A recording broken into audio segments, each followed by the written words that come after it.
একেই বোধহয় বলে ওস্তাদের মার শেষ রাতে।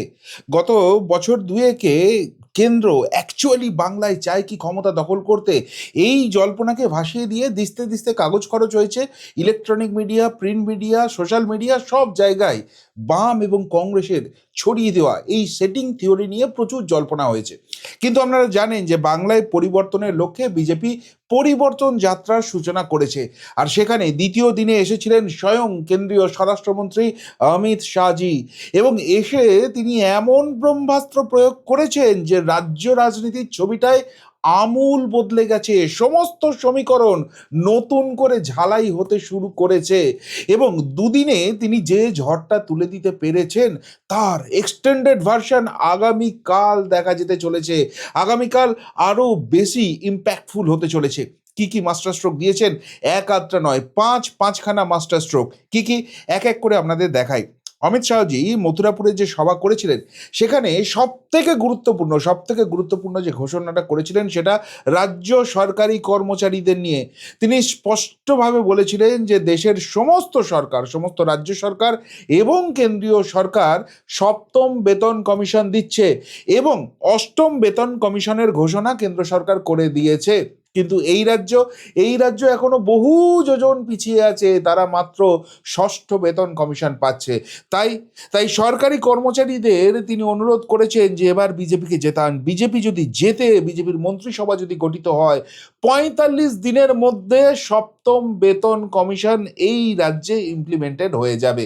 আর এই ঘোষণার পর তুমুল চর্চা শুরু হয়ে গেছে সরকারি কর্মচারী মহলে, এবং এটা একটা বড় রাজনৈতিক ইকুয়েশন হতে চলেছে। কেন?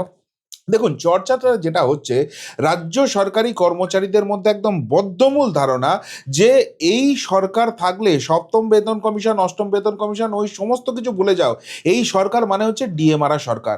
যে মমতা ব্যানার্জি খোদ মহাকরণে দাঁড়িয়ে বলেছিলেন যে যে সরকার ডিএ দিতে পারে না তাদের এক মুহূর্ত সরকারে থাকার কোনো নৈতিক অধিকার নেই, সেই মমতা বন্দ্যোপাধ্যায় দেখিয়ে দিয়েছে ডিএ নিয়ে কিভাবে বঞ্চনা করা যায়। এমনকি বারবার আদালতের মামলায় এবং তারপর মহামান্য সুপ্রিম কোর্টের কাছে গিয়েও কান মোলা খেয়ে এসেছেন, কিন্তু তারপরেও ডিএ দেবার নামটি নেই। সুতরাং এই সরকার আবারও ক্ষমতায় এলে সরকারি কর্মচারীদের এইভাবেই বঞ্চিত হতে হবে। আর সেই জায়গা থেকে বিজেপি ঘোষণা করছে ৪৫ দিনের মধ্যেই কিন্তু তারা সপ্তম বেতন কমিশন দিয়ে দেবে। এখন সরকারি কর্মচারী মহলে যে আলোচনাটা চলছে যে সত্যিই কি একটা বেতন কমিশন ৪৫ দিনের মধ্যে করা সম্ভব রয়েছে? যারা বিজেপি পন্থী তারা বলছেন যে হ্যাঁ, একটা সরকারের যদি সদিচ্ছা থাকে এটা ৪৫ দিনেই ইমপ্লিমেন্ট করা সম্ভব। জেনারেলি এর আগে আমরা দেখেছি ৬ থেকে ৭ মাসের মধ্যে একটা বেতন কমিশন ঘোষণা হওয়ার পর ইমপ্লিমেন্ট হয়ে যায়। কিন্তু একমাত্র এই সরকার দেখিয়েছে, এই মমতা ব্যানার্জি সরকার দেখিয়েছে যে একটা বেতন কমিশনকে অহেতুক ৩ বছর টেনে নিয়ে গেছে। প্রত্যেকবার ৬ মাস করে এক্সটেনশন দেওয়া হয়েছে, এবং সেই এক্সটেনশনের ফাইনাল দিন আসার আগেই নিজে থেকেই নবান্ন থেকে ঘোষণা করে দেওয়া হয়েছে আরও ৬ মাসের দিয়ে দেওয়া হয়েছে, এবং সেখানে একজন বিচারপতির জায়গায় রেখে দেওয়া হয়েছিল একজন অর্থনীতিবিদকে, এবং তিনি একটা চটি চাটা ভাঁড়ের মতো যা খুশি তাই সরকার যেটা লিখে দিয়েছে সেটাকেই রেকমেন্ডেশন করে দিয়েছেন। একদম কর্মচারী স্বার্থ বিরোধী একটা বেতন কমিশন তৈরি করার চেষ্টা করেছে, যদিও সেই সব ধোপে টিকবে না সকলেই জানে। তো এই জায়গা থেকে সরকারি কর্মচারী মহলে কিন্তু তুমুল জল্পনা যে এই সরকারটা আবার ক্ষমতায় এলে তো আমরা পাবো না কিছুই, ডিও পাবো না, বেতন কমিশনও হবে না, বেতনও বাড়বে না। বাকি অন্যান্য রাজ্যে, কেন্দ্রে সব জায়গায় বেতন বাড়বে, কিন্তু যদি বিজেপিকে আনা হয় তাহলে কিন্তু একটা সম্ভাবনা আছে, পেলেও পেতে পারি। এই জায়গাটায় আলোচনা শুরু হয়েছে, এবং আপনাদের মাথায় রাখতে হবে যে নির্বাচন আসছে, সেই নির্বাচনে অত্যন্ত গুরুত্বপূর্ণ ভূমিকা পালন করে এই সরকারি কর্মচারীরা। ফলে নিজেদের স্বার্থে তারা যদি শিরদাঁড়াটা সোজা করে একদম নিরপেক্ষ হয়ে যান, এই রাজ্যের আগামী নির্বাচনের ছবিটা আমূল পরিবর্তন হয়ে যাবে, সেই নিয়ে কোনো রকম কোনো সন্দেহ নেই। এবং এটা যে হতে চলেছে সেই ইঙ্গিত কিন্তু স্পষ্ট হয়ে যাচ্ছে। আজকেই সরকারি কর্মচারীদের তরফ থেকে চরম বার্তা দেওয়া হয়েছে নবান্ন প্রশাসনকে। বারবারই মুখ্যমন্ত্রী বলেন না কোনো কিছু চাইলেই যে কেন্দ্র আমাদের বঞ্চনা করছে, ২ লক্ষ কোটি টাকা পাওনা আছে, তো সেই ২ লক্ষ কোটি টাকার হিসেব নবান্ন প্রশাসনের কাছে চাওয়া হয়েছে। আসলে এগুলোই কুমির ছানা দেখানোর মতো। আমফান হয়েছিল, আমার এত টাকা চাই, সরকার কেন্দ্র সরকার কি বলেছিল তোমাদের এই টাকাটা দেবো, বা তোমরা কি সেই হিসেব দিতে পেরেছিলে? একটা মন গড়া কাল্পনিক হিসেব, আর সেইটা নিয়েই এইভাবে বারবার দেখানো হয়। সেটাকে এখন নবান্ন প্রশাসনের কাছ থেকে জানতে চাওয়া হয়েছে যে কোথায় 2 লক্ষ কোটি টাকা আটকে আছে, যেটার জন্য ডিএ দেওয়া যাচ্ছে না, এবং এইটা নিয়ে ভবিষ্যতে মহামান্য সুপ্রিম কোর্টের নজরদারিতে আনার পরিকল্পনা চলছে। অর্থাৎ এই সরকারকে যে আর এক মুহূর্তও রেয়াত করার কোনো জায়গা নেই, এদেরকে বুঝিয়ে দিতে হবে, সেইটা কিন্তু সরকারি কর্মচারী মহলে শুরু হয়ে গেছে।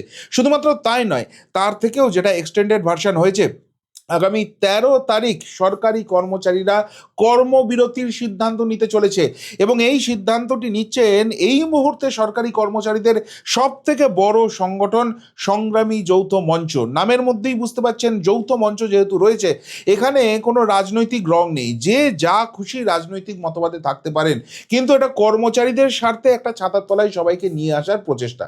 অবভিয়াসভাবে এখানে তৃণমূলপন্থী বা বামপন্থী যে সংগঠনগুলো রয়েছে, তারা এটা থেকে বলছে না না না এইসব পে কমিশন হয় না, তারা এখনো দিদিমণির গুণগান করে যাওয়ার চেষ্টা করছে, কেননা নালে 14 তলার ফিস প্রাইজ উঠবে না তো। কিন্তু কিন্তু এই বাদ দিয়ে বাকি যে সরকারি কর্মচারীরা আছে, তারা কিন্তু চাইছে প্রবলভাবে যে না, এবার একটা পরিবর্তন হোক।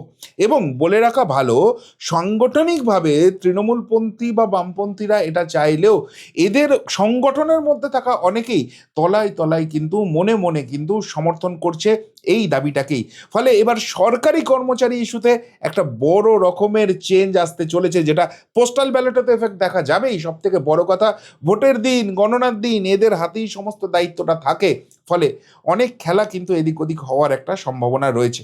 এবার 2 নম্বর ধামাকার কথাটা বলি, যেটা অনেকটা খুব বড় সেগমেন্ট এবং খুব বড় সেন্টিমেন্টের জায়গাটা অমিত শাহজি টাচ করে গেছেন, সেটা হচ্ছে যুবদের কথা। এই রাজ্যে যুবরা বোধহয় সারা ভারতবর্ষ কেন সারা পৃথিবীর মধ্যে সব থেকে বঞ্চিত যুব সমাজ হয়ে রয়েছে।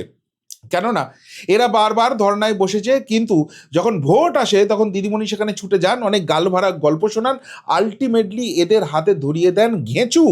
এবং সব থেকে বড় কথা, দেখা গেছে যে কটা নিয়োগ হয়েছে সব জায়গায় চুরি দুর্নীতি, এবং আলটিমেটলি সরকারি চাকরি পেয়ে চাকরি চলে যাচ্ছে, সুদ সমেত বেতন ফেরত দিতে হচ্ছে। এই ধরনের অন্ধকারে এই রাজ্যের যুব সমাজকে ডুবিয়ে দিয়েছেন। সেখানে সেখানে সেই জায়গাটাকে, ক্ষোভটাকে প্রশমিত করার জন্য 1500 টাকা করে ভাতার কথা ঘোষণা করেছেন, কিন্তু এটা যে বুমের রাং হয়ে যাবে এটা বোধহয় দিদিমণি বুঝতে পারেননি। কেননা যেটা হিসেব বলছে, প্রায় 84 লক্ষ আবেদন এখনো অবধি যুবসাথী প্রকল্পে জমা পড়েছে, মাসিক 1,500 টাকা করে। তাহলে হিসেব করে যেটা দেখা যাচ্ছে, প্রত্যেক মাসে সরকারি কোষাগার থেকে 1,250 কোটি টাকা করে বেরিয়ে যাবে শুধুমাত্র এই প্রকল্পে সকলকে টাকা দিতে হলে। আর এটা যে ভোটের আগে একটা বড় ধাক্কা হতে চলেছে, সেটা দিদিমণির দলও কি খুব ভালো করে বুঝছে। ফলে এখন থেকেই গাওনা গাওয়া শুরু করে দিয়েছে, ভোট আবহে অনিশ্চিত প্রথম কিস্তি। এখন যে গাজরটা, যে মূলোটা সামনে ঝুলিয়ে দেওয়া হয়েছে, ভোট এসছে, টোট এসছে, এইসব করে যদি সেই গাজরটা শেষ পর্যন্ত তাদের হাতে দেওয়া না হয়, এটা কিন্তু পুরোপুরি বুমেরাং হতে চলেছে। কেন? তার 1 নম্বর কারণ হচ্ছে, বিজেপি কিন্তু ঘোষণা করে দিয়েছে যে যতদিন পর্যন্ত না সরকারি কর্মচারী হিসেবে এদেরকে নিয়োগ দিতে পারছে বা এদের হাতে নিয়োগপত্র তুলে দিতে পারছে, ততদিন পর্যন্ত বাৎসরিক 25,000 টাকা করে এদেরকে দেওয়া হবে, যেটা দিদিমণি পাঁচ বছর অবধি দেবে মাত্র, এবং 1500 টাকা করে মাসে। সেই তুলনায় বিজেপি কিন্তু অনেক বেটার দিচ্ছে। 2 নম্বর কথা হচ্ছে, অমিত শাহজি যেটা ঘোষণা করে দিয়েছেন যে ডিসেম্বর মাসের মধ্যে যতগুলো শূন্য পদ এই রাজ্যে আছে সেগুলো তো ফুলফিল করাই হবে।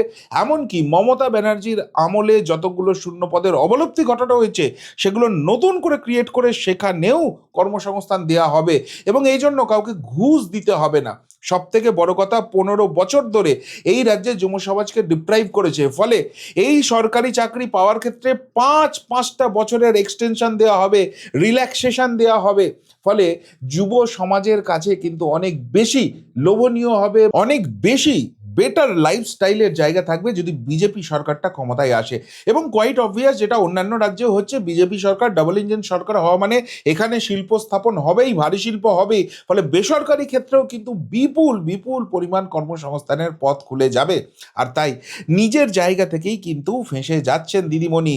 এই গাজরটা ঝুলিয়ে ভেবেছিলেন ম্যানেজ করে নেবেন, কিন্তু এই ব্যাপক সারা আলটিমেটলি ভুরু কুচকে দিচ্ছে। এবং সব থেকে গুরুত্বপূর্ণ, এখান থেকে পালাবার রাস্তা কিন্তু দিদিমণি নেই। কেননা এর আগে যেটা হয়েছিল, যেগুলো বিজেপি শাসিত গ্রাম পঞ্চায়েত রয়েছে, সেখানে লক্ষ্মীর ভাণ্ডার বন্ধ করে দেওয়ার একটা চেষ্টা হয়েছিল, যাতে করে চাপে করে এরা শাসক দলকে ভোটটা দেয়। কিন্তু সেই নিয়ে বিজেপি এদেরকে দিয়ে মামলা করিয়ে দিয়েছিল মহামান্য হাইকোর্টে। ফলে হালুয়া টাইট হয়ে গেছে, তড়ি ঘড়ি টাকা ছাড়তে শুরু করেছে। কিন্তু তারপরেও মহামান্য হাইকোর্ট ছাড়ছে না। কেন টাকাটা বন্ধ করেছিলে সেই উত্তরটা দাও, এটা লক্ষ্মীর ভাণ্ডারের প্রকল্পের জন্য বলা হয়েছে। ফলে হাইকোর্টে গেলে এখন যে চড় থাপ্পড় খেতে হবে সেটা স্পষ্ট। অন্যদিকে এতদিন যেটা বাঁচছিল সেটা মহামান্য সুপ্রিম কোর্টে গিয়ে, কিন্তু মহামান্য সুপ্রিম কোর্টও এই এসআইআর কাণ্ডে এই রাজ্য সরকারের ভূমিকা দেখে বুঝে গেছে যে কাদের সঙ্গে এতদিন ডিল করা হচ্ছিল, কাদেরকে সহানুভূতি দেখানো হচ্ছিল। ফলে সেখানেও বেশ ভালো করে কানমোলা খাওয়ার জায়গা রয়েছে। আর তাই যুবসাথী প্রকল্পের এই ঘোষণা করার পর এই বিপুল পরিমাণ টাকা বেরোবে বলে যদি যুবকদের বঞ্চিত করা হয়, তাহলে কিন্তু আদালতের ধাক্কাটাও তাদের জন্য বেশ ভালো রকম অপেক্ষা করছে। 3 নম্বর যে ধামাকার জায়গাটা অমিত শাহজি করে দিয়ে গেছেন, সেটা হচ্ছে মতুয়া ভোট। দেখুন, সিএএ চালু করাই হয়েছিল বাংলাদেশ থেকে আমাদের যে হিন্দু ভাইয়েরা বোনেরা চলে আসতে বাধ্য হয়েছিলেন নিজেদের ধর্ম বাঁচাতে, প্রাণ বাঁচাতে, ইজ্জত বাঁচাতে, তাদের নাগরিকত্ব, সসম্মানে নাগরিকত্ব দেওয়ার জন্য। কিন্তু দিদিমণি এদেরকে ভুল বুঝিয়েছিলেন, ফলে অনেকেই সিএ এর নাগরিকত্বের যে আবেদন সেটাই করেননি। তাদেরকে ভুল বোঝানো হয়েছিল, তোমরা যদি সিএ এর অ্যাপ্লাই করো, তোমরা নিজেদের বাংলাদেশি ঘোষণা করছো, তোমাদের বাংলাদেশে পাঠিয়ে দেওয়া হবে। এখন এসআইআর এর ফাইনাল লিস্টটা আসার পর এই মতুয়ারা বুঝতে পেরেছেন যে আলটিমেটলি যারা সিএ এর নাগরিকত্বের জন্য আবেদন করেছিলেন এবং নাগরিকত্ব পেয়েছিলেন, তাদের কারুর নাম কাটা যায়নি। আর দিদিমণির কথা শুনে ভুল বুঝে যারা এতদিন আবেদনটা করেননি, কোয়াইট অবভিয়াস রিজনে তাদের নামটা কাটা গেছে। ফলে ফলে এখন সকলে মরিয়া হয়ে ভুরি ভুরি ভুরি ভুরি আবেদন করছেন। এবং এই জায়গাটা কেন্দ্রীয় স্বরাষ্ট্র মন্ত্রকও অত্যন্ত অত্যন্ত সিম্প্যাথিক্যাল জায়গা থেকে দেখছেন।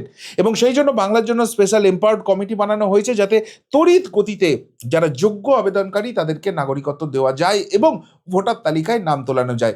এখন এই মতুয়া ভোট ব্যাংক কি দেখছেন, যে দিদিমণির কথা শুনে নাচতে গিয়ে তাদের ডুবতে হয়েছিল, তাদের নামটা কাটা গেছে এবং ভারতবর্ষ থেকে বিতরণের মতো জায়গায় এসে গেছে।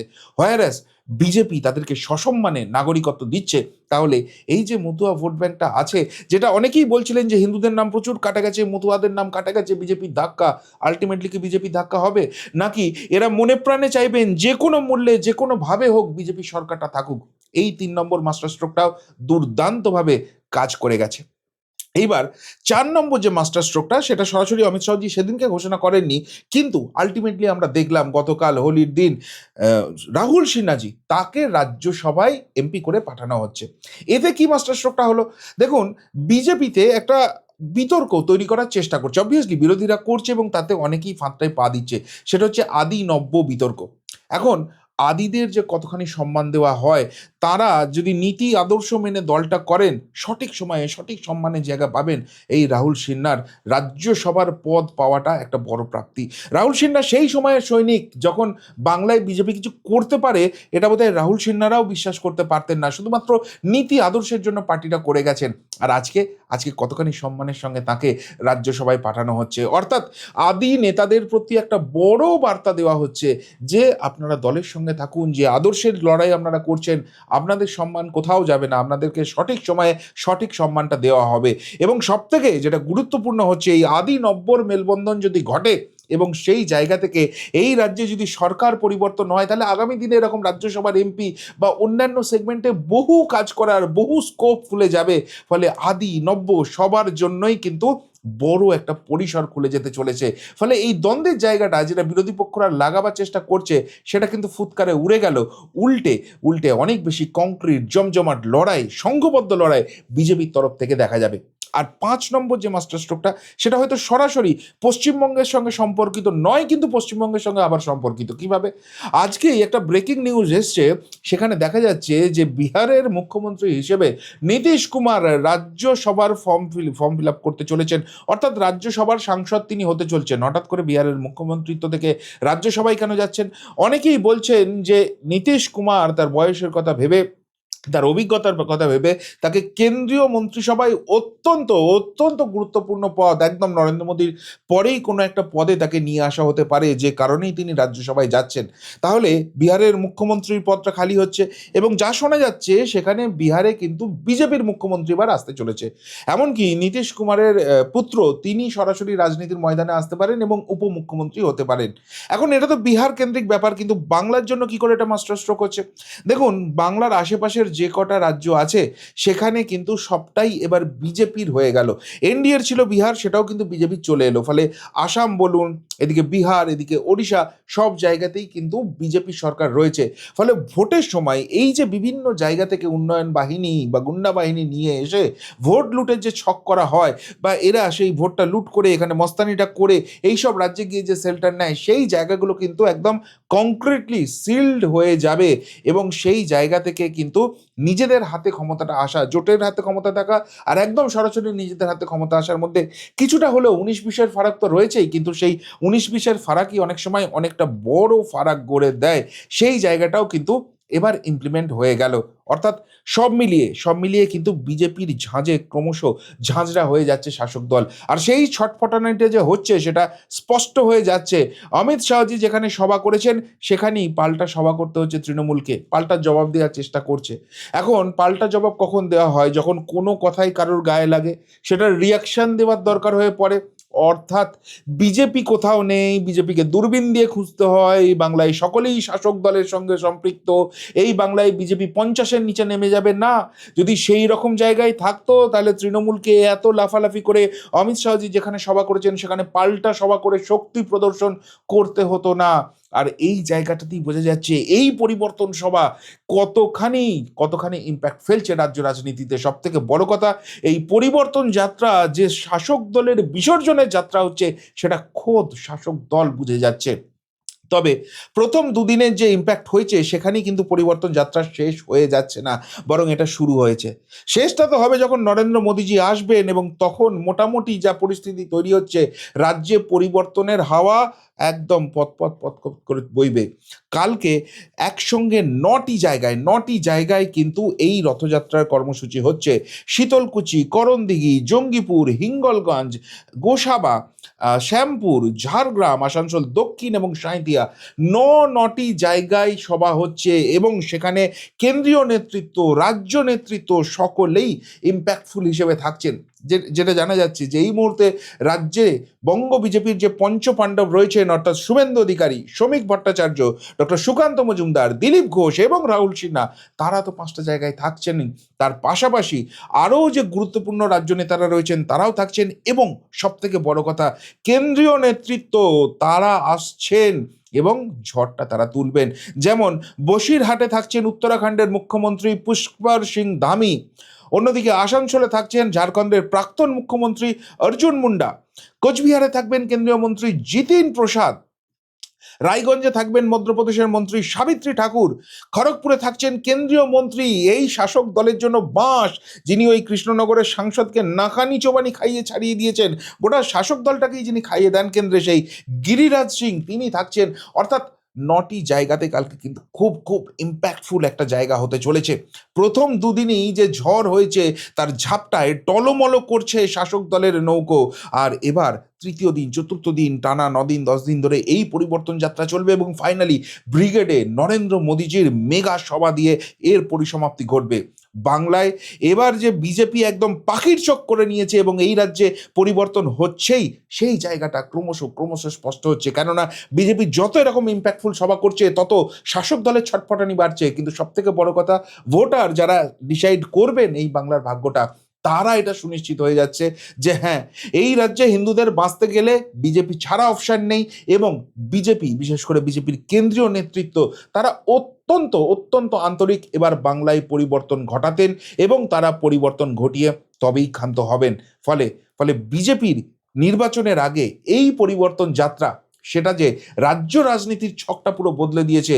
অমিত শাহজির এই ঘোষণা যে অনেক সমীকরণ এলোমেলো করে দিয়েছে এবং বিজেপির জয়ের রাস্তাটা প্রশস্ত করে দিয়েছে, সেটা কিন্তু ক্রমশ স্পষ্ট হচ্ছে। কি বলবেন এই নিয়ে? যদি কিছু বলার থেকে অবশ্যই কমেন্ট বক্সে কমেন্ট করে জানাবেন। এখনকার মতো এখানেই শেষ করলাম, ফেরত আসছি নতুন প্রতিবেদন নিয়ে খুব তাড়াতাড়ি। ভালো থাকবেন, সাথে থাকবেন, পাশে থাকবেন। নমস্কার।